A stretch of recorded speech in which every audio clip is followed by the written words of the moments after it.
Why hello, it's your gal ZomBean back at it again with another makeup tutorial. I am bringing back the creeps to this channel, which is my favourite thing to do, and what better way than with tentacles. I am happy to announce that I have 2 new size variations in my Tentacles prosthetic, so you can now get your squiggly suckers in small, medium or large. If any of you are interested in purchasing my Tentacle prosthetics, the link is down in the description box below. But enough chit chat, let's get into the makeup video. So as you can probably see, I have already made a start on my face. It took a lot more concentration than I would like to admit.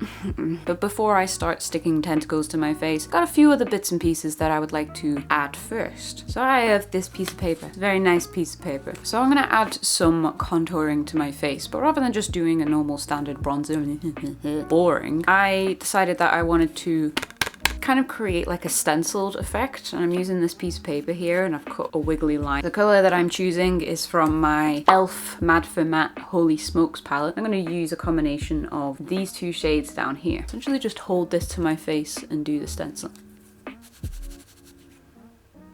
That didn't work. This bit came out quite nice, but then it kind of just got messy around this. Okay, so I'm now going to add some highlight, and I'm using my Anastasia Beverly Hills Sugar Glow Kit, and I'm going to take this lighter shade right here called Marshmallow. So now that we're a little bit glistening, a little bit shiny, let's move on to the next step, which is going to be the eyes. I want to put in some contact lenses.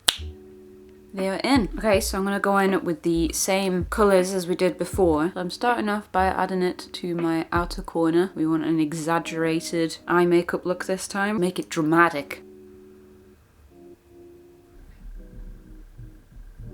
Now that we're kind of smoked out, I'm going to create a big old cut crease to kind of emphasise my eyes a bit more.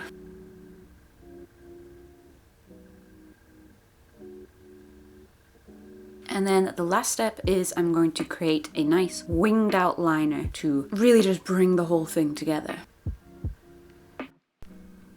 And then last but not least, we're going to add some big old fluffy lashes. So the next thing I'm going to do is add a bit of texture to my face, and that is by using a natural sponge. So it looks something like this.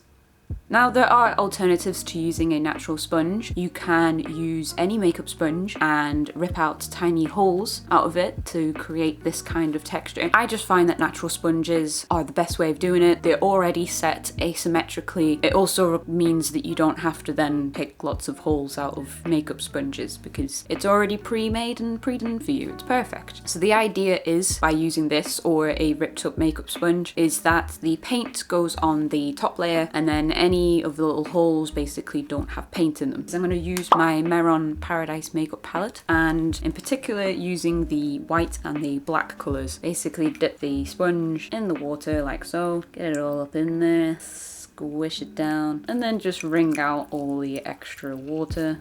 So I'm going to start off with the white here, and I'm just going to press this on.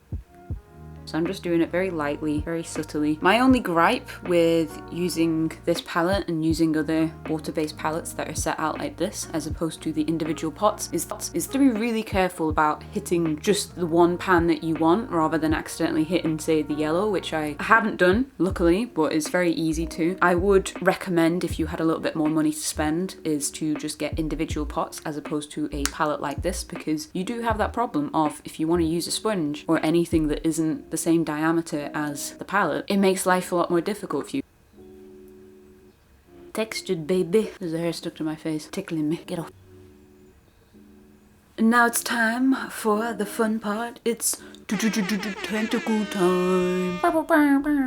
Amazing big boy right here. Now, applying prosthetics is a lot simpler than people like to let it out to be, or that people think it is. All you really need is an adhesive. You can use Prosthetic, which is my choice of adhesive, or you can use spirit gum. I personally think that Prosthetic is a much better choice, but if you want to use spirit gum, then go right ahead. Warning about using spirit gum, make sure you always purchase the spirit gum remover as well, otherwise you will not get that off of your skin. But if those two options are too scary or too expensive for you, you can use a lash glue. I personally wouldn't recommend it for something as big as this boy right here, but yeah, I would say it's completely fine to use with a smaller prosthetic. So once you've got your adhesive, you'll also need 100% acetone. Unfortunately, you can't just use nail polish remover, you have to use 100% acetone. The good news about that is that it's easy to find. I'll put links down below of where I get acetone from, and that's it. You just really need those two things. The only extra thing I would say is some way to apply it. So I like to use cotton buds and adhesive, 100% acetone to remove the cat plastic surroundings, and boom, you are done. It is that easy. Don't ever let anyone else tell you otherwise.